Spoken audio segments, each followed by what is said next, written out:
কলিযুগের মহাতীর্থ চন্দ্রনাথ ধাম থেকে সবাইকে নমস্কার।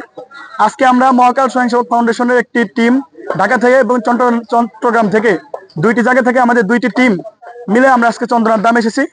আমরা এখানে বিরূপাক্ষ এবং পাতালকালী বাড়ি দর্শন করে আমরা চন্দ্রনাথ ধামে এসে বাবা চন্দ্রশেখর দর্শন করলাম। তো এখানে আমরা উঠার পথে এবং চন্দ্রনাথ ধামে এসেও আমরা এখানে কিছু র্যাকিংস দেখতে পেলাম আমরা, যেগুলো আমরা বিগত সময়ে আমি এগুলো নিয়ে কথা বলেছি যে এটা আমাদের একটি পবিত্র তীর্থস্থান। এই পবিত্র তীর্থস্থানে এসে যদি আমরা দেখি যে অন্য কোনো ধর্মের কেউ এখানে এসে বারবার স্লোগান দিচ্ছে ওঠার পথে নামার পথে, সেগুলো অনেকটা দৃষ্টিগত। আমরা বাংলাদেশে সাম্প্রদায়িক সহাবস্থানের জন্য সবসময় আমরা চেষ্টা করি যাতে বাংলাদেশে সাম্প্রদায়িক সহাবস্থান সবসময় থাকে, কিন্তু আমরা দেখতে পাচ্ছি একটা বিশেষ জায়গা থেকে বারবার এই সাম্প্রদায়িক সম্প্রীতি নষ্ট করার জন্য কিছু কতিপয় ব্যক্তিরা বা কতিপয় দুর্বৃত্তরা এটা চেষ্টা করে।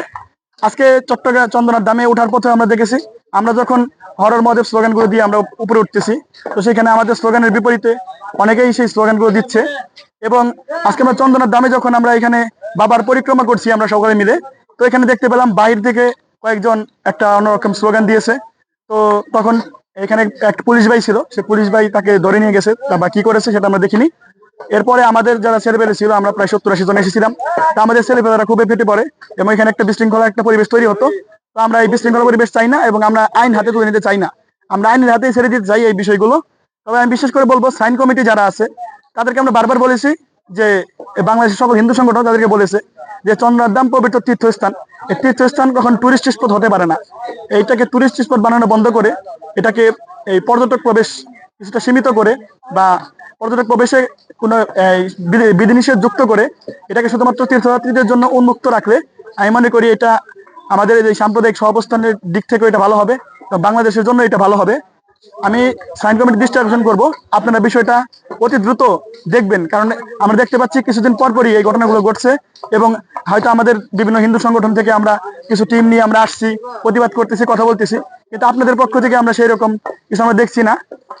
আপনারা সেইভাবে প্রতিবাদ করবেন এবং আমার চট্টগ্রামের যত হিন্দু সংগঠনের ভাই ব্রাদার আছে সকলেই আমার খুব প্রিয়জন, কিন্তু আপনাদের কাছ থেকে আমরা সেই রকম কোনো আশা পাচ্ছি না যে আপনারা এটা নিয়ে আপনারা একেবারে তোড়জোড় করে কাজ করবেন।